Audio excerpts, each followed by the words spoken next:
এবার নজর রাখবো বাংলাদেশের খবরে। চিন্ময় কৃষ্ণের জামিনের আবেদন খারিজ, এখনই জেল মুক্তি হচ্ছে না চিন্ময় কৃষ্ণের।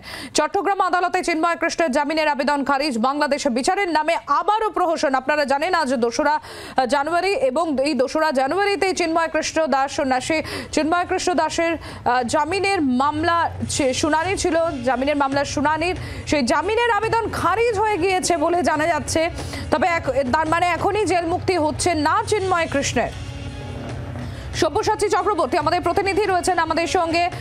সব্যসাচী, অধীর আগ্রহে সবাই এদিকেই তাকিয়েছিল যে আজ এই 2 তারিখে আদৌ কি জামিন হবে চিন্ময় কৃষ্ণ দাসের, কিন্তু সব আশায় জল ঢেলে জেল মুক্তি হচ্ছে না, কারণ তার জামিনের যে আবেদন ছিল সেটা খারিজ করে দেওয়া হয়েছে।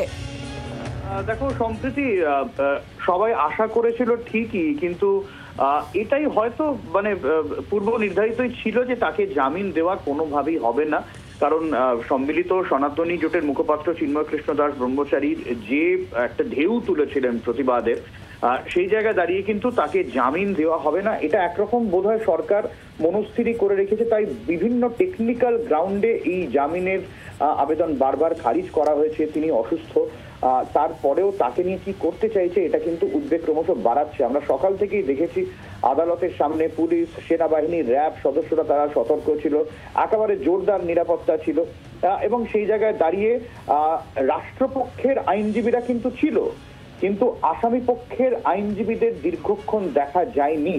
এবং সেই জায়গায় দাঁড়িয়ে কিন্তু সকাল 10টায় তাকে আদালতে আনার কথা হয়েছিল, সেরকম তিনি হয়েছেন। এবং পরে আমরা যেরকম এখনো পর্যন্ত জানতে চাই বা পাচ্ছি যে তার জামিনের গোটা বিষয়টাই কিন্তু নাকচ করে দেওয়া হয়েছে এবং একাধিক টেকনিক্যাল গ্রাউন্ডে এই সিদ্ধান্ত নেওয়া হয়েছে আদালতের তরফে, এমনটাই জানা যাচ্ছে। একদম সদ্য পাওয়া খবর, জামিনের আবেদন নাকচ করার বিষয়টা ঠিক কি কারণে জামিন খারিজ হলো, কোন গ্রাউন্ডে, যেরকম আগের বার আমরা দেখেছিলাম যে রবীন্দ্র ঘোষকে তিনি বলেছিলেন যে আপনি তো ঢাকায় প্র্যাকটিস করেন, চট্টগ্রামে আপনার কি সম্পর্ক, সেই জায়গায় দাঁড়িয়ে কিন্তু এরকম অদ্ভুতুরে সব গ্রাউন্ড দেখানো হয়েছিল, যদিও রবীন্দ্র ঘোষ কিন্তু তিনি হাইকোর্টে প্র্যাকটিস করেন।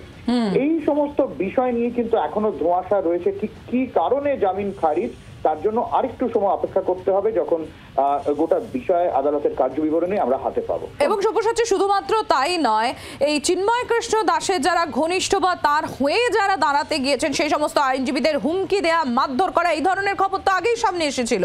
রবীন্দ্র ঘোষ তিনি বর্তমানে অসুস্থ, তিনি কলকাতারই সরকারি হাসপাতালে চিকিৎসাধীন, কিন্তু তিনি ইতিমধ্যে 25 জন আইনজীবীর একটা টিম তৈরি করে দিয়েছিলেন, অথচ আজকে তাদের সেখানে দেখা যায়নি।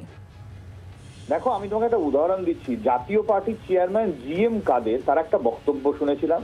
তিনি বলেছিলেন যে হত্যাকাণ্ডের বিচারের নামে প্রহসন চলছে, ফলে এই বিচারের নামে প্রহসন গোটা বাংলাদেশ জুড়েই চলছে। সেখানে চিন্ময় কৃষ্ণর মতো একজন সংখ্যালঘুদের প্রতিবাদী মুখ, তাকে জামিন দেওয়া হবে আইন মেনে, এই আশাটা বোধহয় একটু বেশি আমরা করে ফেলেছিলাম, কিন্তু কিছু করার নেই, কারণ এই আশা করা ছাড়া তো আমাদের কোনো উপায় থাকে না। তবে এখন যা পরিস্থিতি হয়েছে, কূটনৈতিক স্তরে যদি বাংলাদেশকে চাপ না দেওয়া যায়, তাহলে চিন্ময় কৃষ্ণের জামিন পাওয়া যা পরিস্থিতি ক্রমশ কঠিন হয়ে উঠছে সম্প্রতি।